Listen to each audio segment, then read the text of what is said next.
Hey, what's going on, everyone? This is Mitch. Good Sunday morning to you all. Hope you guys are doing great out there this morning and having a wonderful start to your day and a great weekend out there so far. Here to break down a few things in this morning's video, and the first thing we'll discuss is this pattern shift and, more importantly, the storm system that will come with this shift in the pattern. Yes, we are talking about snow for certain areas of the central and eastern U.S. as an upper low develops and really deepens and could just bring some wacky weather across the eastern half of the U.S. So we're going to break this down, and yes, we are going to zoom into certain areas as far as these favorite areas that have a shot to get accumulating snow. I think if you're wondering if your area is going to get snow off this video is going to help you guys, because we're just going to really get detailed, really zoom into certain geographical areas across the eastern U.S. So we'll do that. We're going to have a shot at high winds with this system too. So pretty wacky and just weird storm system, and we need to continue to try to figure this one out, and that's exactly what we will do. After we get done discussing that, we will break down your weather for your Sunday across the entire lower 48, just like we always do in these morning videos. We do have a risk of severe weather, so we got that to talk about across the south central U.S., and we'll talk about everybody else too. So if you guys have not subscribed, certainly consider doing that. Like the video if you like it, and if anybody has anything that I can pray about or pray over, please put it in the comments below. Let's get rocking and rolling this morning. Let's make sure this is going to work, as always, and it is. So on a good streak with that. So what we're looking at here is the water vapor loop. The wider colors you see on your screen, more moist air in the atmosphere. So you see it right in here. You see it up here, etc. The darker colors, grayer colors, dull colors, that's where there's more dry air in the atmosphere. This is the water vapor loop. Okay, so, don't focus so much on that. What I really want you to focus in on is the air movement. So, we got a movement going on right here, a little cold front approaching, and then it kind of dips down like this from the north to the south, comes down, goes around this thing right here, which I'll tell you what that thing is.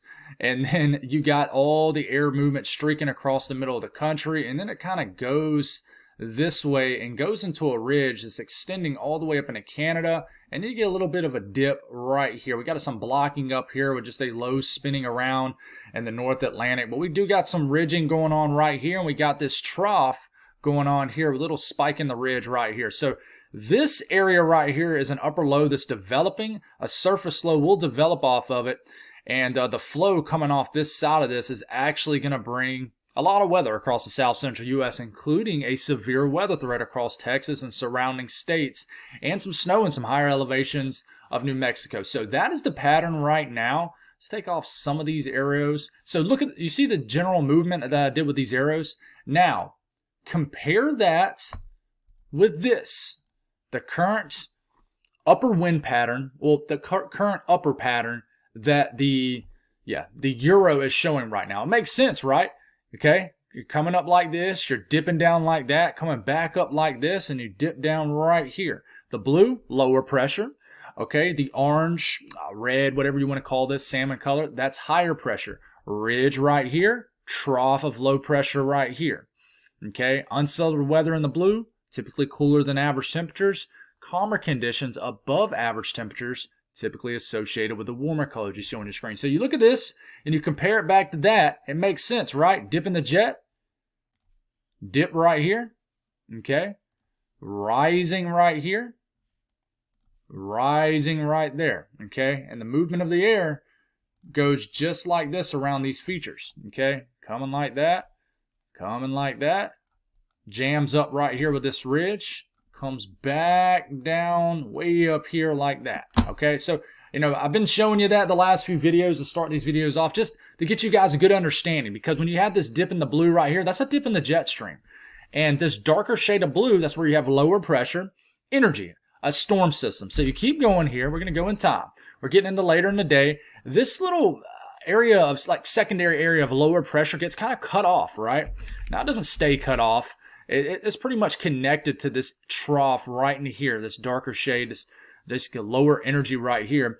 But this energy right here kind of ejects off the main trough, which is right here over the western U.S., okay? And it kind of goes right into this ridging, which will weaken this upper low, okay? This lower pressure storm system, right? Okay, it'll just go right into the ridge and kind of just vanish into the ridge, weaken. After that, okay, this feature of darker blue right here turns into our upper trough. Okay, and this starts to meander across the middle of the country. This will bring a cold front with it. Okay, this area in blue, lower pressure. This will bring a storm system with it. And then it dives down. Just turns into a massive upper low, upper energy, area of upper energy with a lot of energy pivoting around this. And of course, just an all-out central area. I know it sounds weird when I say upper low, lower pressure.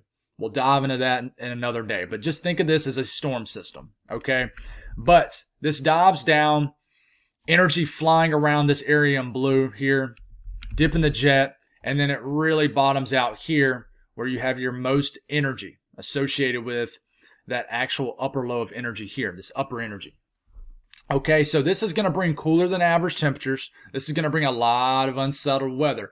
And I mean, you're going to have weather associated right up underneath this actual upper low. And then we're going to just have pieces of energy kind of pinwheeling down, pinwheeling around. And it's just going to be going like this.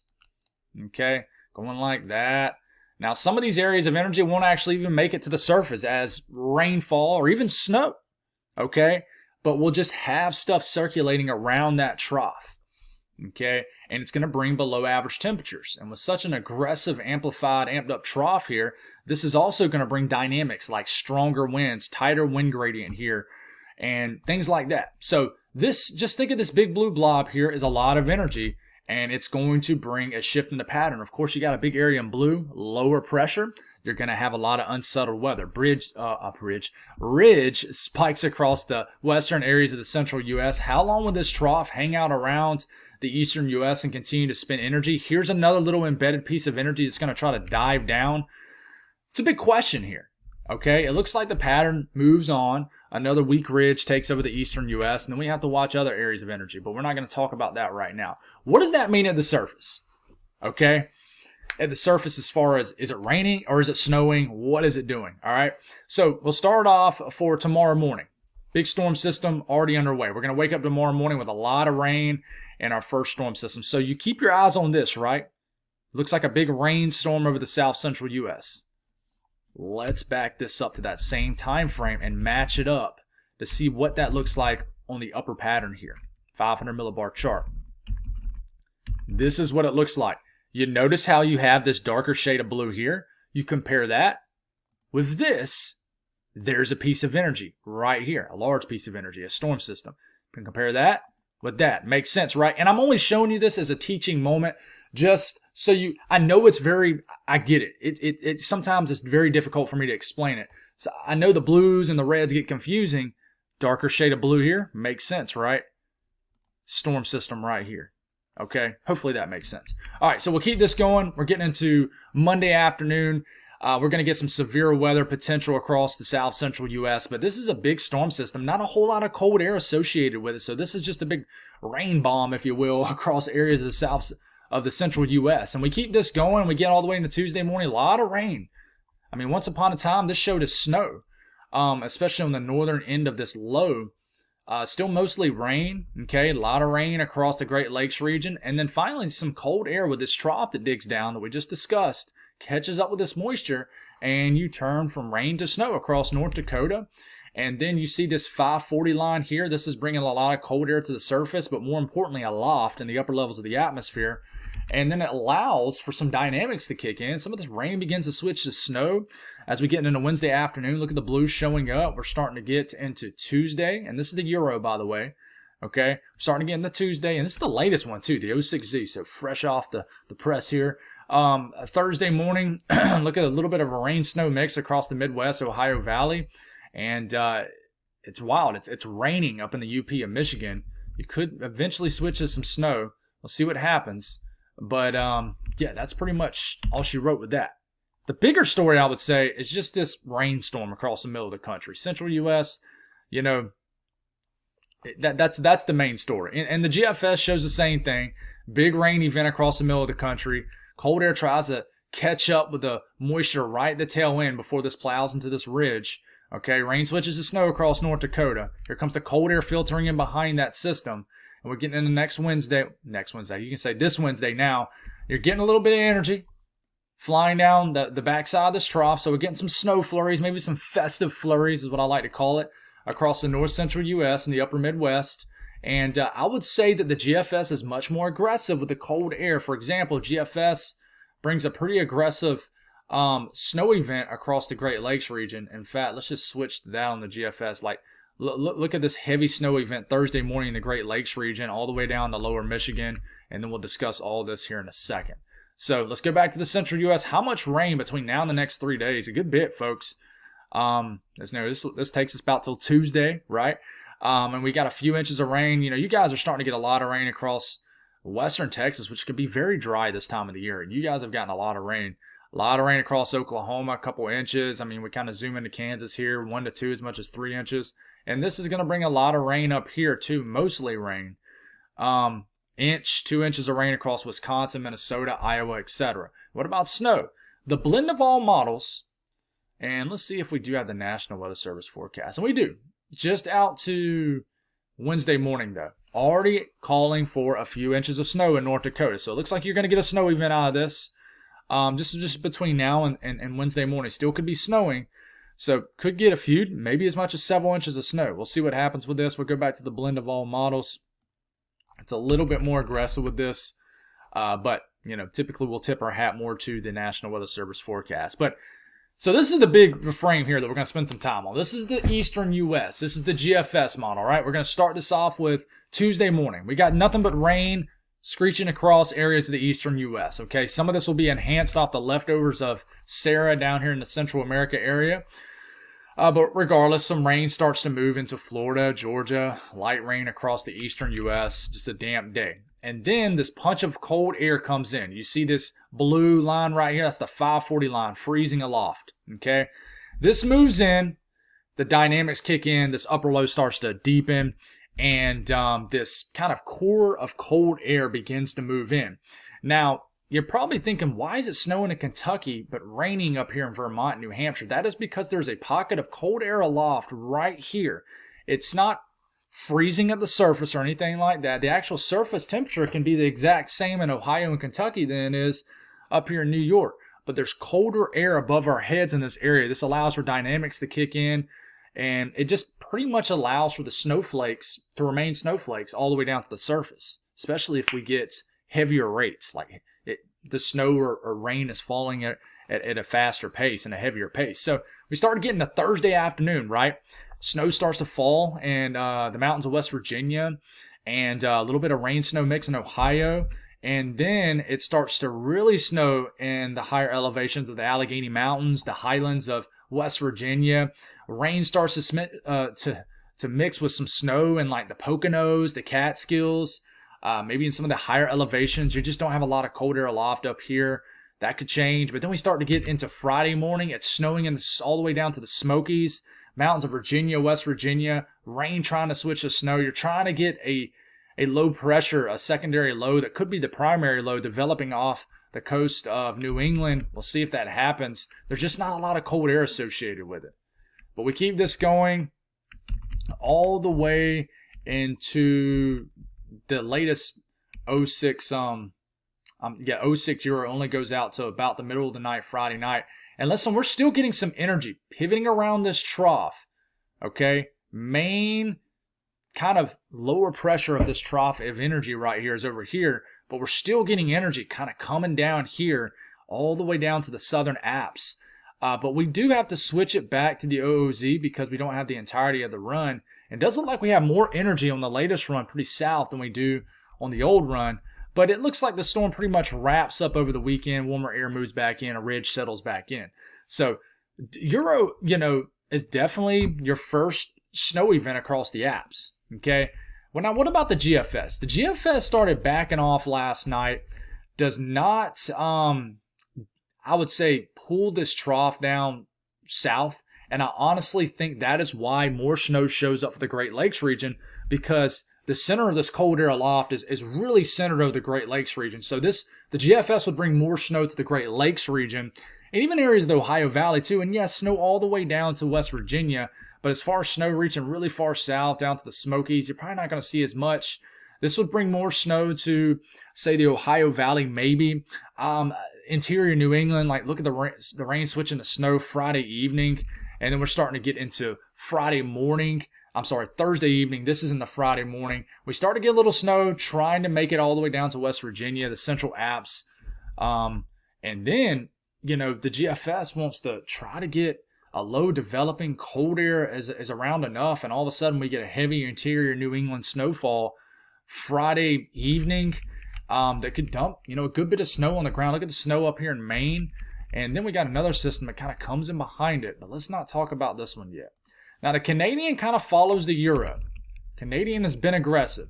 System moves in, punch of cold air with it. Rain switches to snow in West Virginia. Look at all the snow falling across the Ohio Valley, the Midwest. And then look at the energy that kind of flies back down. Look at the snow falling Thursday afternoon all the way down to the mountains of North Carolina and Tennessee. This is Friday morning. It's still snowing in the mountains of North Carolina and Tennessee. I'm going to the mountains Friday morning, so I'm really looking forward to seeing maybe some flakes.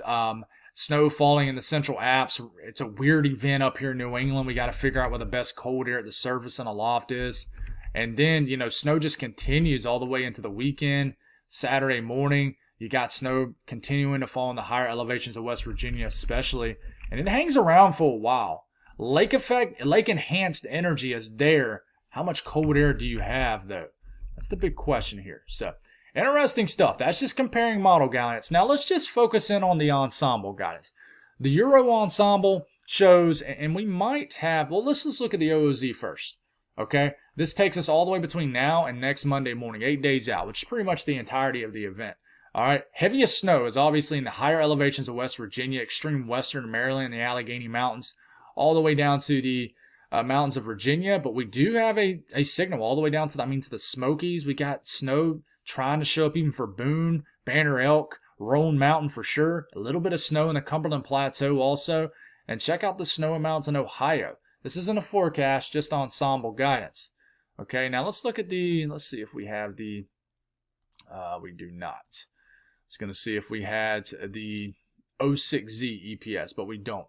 Now, I know my people up here in New England are probably like wondering, well, what about us? I got you covered here. We're just going to do some of this on the fly. I'm not trying to pull up any more tabs than I already have up, you know. But this is the EPS for New England. Okay, so you can obviously tell this is favored to the higher elevations, okay? Telkil Plateau, some snow. Dang, I'm forgetting the name of the mountains. Wow. Okay. I'm forgetting the mountains are right here, which I always know every single time. The Catskills, Poconos, Green and White Mountains, the Adirondacks. Adirondacks getting snow. Favorite higher elevation, elevated regions here off the Great Lakes regions and places like that. Now let's look at this is the GFS ensemble, okay, the GFS ensemble. All right, the signal has dropped off. Not as much snow down here in the Southern Alps. You still got a hefty snow event in West Virginia, but it's definitely not as aggressive, right? And we definitely have a signal up here in the Great Lakes region. And I do need to show you guys. And so that's what it looks like for that. Now let's switch it to, say, the Great Lakes region. What is this showing for you folks all the way through? Let's go through next Monday evening, okay? So it does show some snow for you guys with this setup, okay? Now, what about New England? You know, we're just going to take our time through this, show everybody here. And let's go all the way out to next Monday. And yeah, I mean, the GFS ensemble certainly shows a heavier signal for you guys than maybe the EPS. All right. And then let's show the Canadian ensemble, which is just going crazy. If this ends up being a bigger event for this area, you definitely tip your cap to the Canadian and the Canadian ensemble. But, you know, it wants to drop several inches of snow as far south as the Smokies, the Cumberland Plateau, even trying to drop some snow down here. It's a big hit for West Virginia, and even an appreciable amount of snow. Now, this is a 10-to-1 ratio, so not as I doubt this much snow would actually fall if this was to happen. But yeah, and then you look at the Great Lakes area, same model run, go all the way out to Monday, and yeah, shows a couple inches of snow across this area. Nothing too crazy. And then we do show the New England area here. And yeah. So, I mean, the general theme here, this isn't going to be an I-95 corridor snow. Interior New England, higher elevated regions are favored in this setup for sure. So, you know, we do have like the blend of all models also, and I probably should have pulled that up. In fact, we can. Let's look at the blend. Let's see, I'm going to do this on the fly here. The blend of all models definitely is going to keep things more conservative, but the wild thing about the blend of all models is it still shows a pretty hefty snow event for, say, like West Virginia and stuff. Let's take a look at the Southern Apps here, and it looks like, no, we're good here. Still, I mean, a hefty event for West Virginia, and this is the conservative blend of all models, okay? It's a good thing to look at. Several inches to over a foot they're calling for in West Virginia. I mean, look at the few, several inches across Virginia mountains, and then, I mean, it does show, I mean, it's going for, in the highest elevations of the Smokies, 7-8 inches of snow. So not as much of a signal in Kentucky, the Cumberland Plateau. And then, of course, you do have, say, let's look at the Ohio Valley areas of the Midwest. Definitely just a dusting, nothing too crazy. Great Lakes region. We're doing a lot of stuff on the fly this morning, guys, as you can tell. Great Lakes region, not a whole lot. It's showing not really a whole lot at all. But it does show a few to several inches of wet snow, depending on where you live in the New England. I think this shows it well. For New England, it definitely shows that this will be elevation driven, confined to the Adirondacks, Catskills, Poconos, Tuck Hill Plateau, Green and White Mountains, mountains of Maine. Definitely confined to these areas. Now, one thing I will tell you is the winds. This is starting off Tuesday evening. The winds could be quite strong, guys. I mean, we're getting all the way into Friday. Could have a secondary area of winds that kind of move through. So could get pretty dicey up here, of course. The mountains of North Carolina, Tennessee, and surrounding areas got hit hard by Helene. This could bring down, additional, loose limbs, things like that. But we could get 40, 50 mile per hour wind gusts, 60 mile per hour wind gusts. And if we get that snow that it's looking like we're going to get in like the Smokies, higher elevations, I mean, we're going to get blizzard conditions in like 5,000, 6,000 feet up in the air. And same thing in the higher elevations of West Virginia. Definitely a hefty wind event for something like this for sure, guys. So, we're going up here too, not as crazy, but I'm telling you, across, let's just look at the eastern U.S. Definitely some strong winds depending on where the deepest energy sets up for sure. So that's all I got on that. Hopefully that helps you out a little bit. But as far as what's happening today, we got energy. And once again, this is a great example. You see the rain, a little bit of rain going across the middle of the country. You compare it with this. There it is. Whiter colors indicate more moist air in the atmosphere. You compare that with the radar. Makes sense. Dang, we've had, I think I sneezed 2 videos in a row now. But anyways, you got energy up here in the Pacific Northwest, Northern Rockies, some higher elevation snow, lower elevation rain going across the Great Lakes region. That's what's going on right now. Watches, warnings, and advisories. Winter storm warnings up for the Cascades, areas of the Northern Rockies. Some wind alerts, flood watches up for areas of Oklahoma and Texas ahead of this big storm system that we just broke down for the central U.S. And the risk of excessive rainfall, 15% risk in this yellow area of rainfall exceeding flash flood guidance, basically from Midland all the way up to Oklahoma City to Woodard, Oklahoma. So the risk of severe weather is definitely there today. Big, slight risk. Okay, this never really trended higher than what it is, thankfully. But level 2 out of 5 risk of severe weather from Lawton, Oklahoma, all the way to the I-10 corridor in South Texas, San Angelo, Abilene, Wichita Falls, Midland, almost all the way to the Dallas-Fort Worth area. What is this driven off of tornado risk? There's a 5% risk of a tornado within 25 miles in the given location in this brown area, 2% risk in the green. The wind threat, 15% risk of winds exceeding 55 to 60 miles per hour in this yellow area. And then the hail threat, not much of one today, so we don't have much of that to worry about. But the southeast today, quiet weather, nice mid-November type weather for sure. And high pressure just dominating the area, nice blue skies. We get into this evening all the way into tomorrow morning. Quiet weather continues, a beautiful Sunday expected. The Northeast, I mean, pretty much the same thing. I mean, not a lot of weather. Could get some showers to start to enter Buffalo, southern Ontario. And then as we're getting into the overnight hours, clouds will increase. Rainfall will begin to move across interior New England. And then we'll wake up tomorrow morning to maybe some snowfall. Extreme northern New Hampshire, western Maine, but mainly rain across interior New England. South central U.S., this is where we could have some thunderstorms today. Thunderstorms will already get going later on this afternoon in eastern Texas.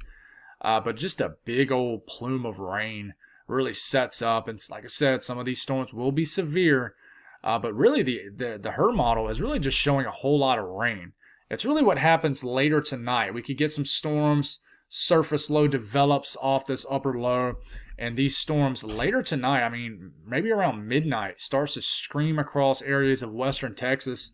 And we could get a tornado risk with this. A lot of rain. I mean, guys, this is like 2 o'clock in the morning. A lot of rain moving across Oklahoma into Kansas. And we'll just have this thin line of storms associated with a cold front moving across central Texas, waking up tomorrow morning. That could bring a little bit of severe weather for sure. And then just a big plume of moisture surging north with this low ejecting across the middle of the country. And just a closer look at this here. Severe weather. We'll already get thunderstorms across eastern Texas today, but just a whole lot of rain this evening. But, you know, it's really after this first plume of rain moves through. We just got to watch for these thunderstorms here. If anything can get semi-discrete, could pose a tornado issue. But, I mean, this is tomorrow morning. This kind of moves in and out. So, we'll definitely look at the updraft velocity swath in this area. And, you know, there is a signal there for some rotating updrafts, so just be aware of that. The north central U.S., quiet day of weather. We just got to watch the storm system coming up from the south. And we'll wake up tomorrow morning to rain taking over Missouri and starting to enter the southern counties of Iowa, Nebraska, etc. as we're getting into tomorrow. But today's weather is pretty quiet. Out west, a lot of energy shooting. We got two things going on. We got this upper trough digging in, right? And we got this low, kind of at the southeast base of this trough, kind of its own thing basically.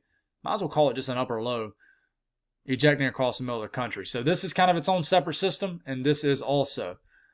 This is a pretty big system moving into the Pacific Northwest, higher elevation snow, lower elevation rain, and this continues, and they kind of connect somewhat, even though it doesn't look like that. The surface, cold air moving in, snow that you're waking up to across the Rockies of Idaho, Montana, Cascades. Yeah, so rainfall between now and the next 3 days, a lot of it will add up. A lot of this is snow, lower elevations. I mean, even a couple inches of rain from Medford all the way to Seattle, and a lot of precipitation in the coastal range with the lift here, the Cascades, and then snowfall from this. Man, you're starting to get the snowpack up. That's really packing up out here in the Cascades, and you know, you're looking at the Rockies here. This is between now. Let's just take it all the way until now in the next couple days. A lot of snow will add up in the northern Rockies, so definitely getting the snowpack on. A little bit of snow down here also in New Mexico in the higher elevations. And then the eastern U.S. are starting to warm up. You're starting to creep back into the 60s, into the Midwest. But, I mean, it's a nice day. I mean, it's even warm up in the Northeast. Not too cold today. Typical mid-November stuff. Southeast, a nice day. Even down here in the Florida, 70s, 80s. And then across the West, this is what we're looking at. God bless all y'all. Have a wonderful Sunday. Talk to you again soon.